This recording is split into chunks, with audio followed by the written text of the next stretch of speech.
দাঁড়ে থাকো, নিয়ে চলে আসতেছো কেন? হ্যাঁ, শুধু দাঁড়ানো তো সুন্দর হয়েছে। শুভ্র রমিজি হও।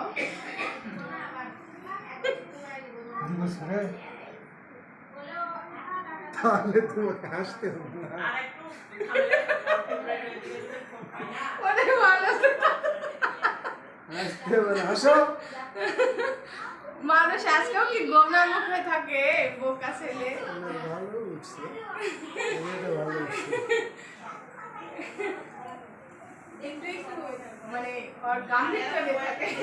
টিস্যু দিবে? বেশি ভালো উঠে। এই নাও ধরো। তুমি নিবে মনে একটু টিস্যু? আচ্ছা দাঁড়াও, দেখি একটু। একটু তুলো মাম্মা, একটু তুলো মাম্মা, ভালো আমার।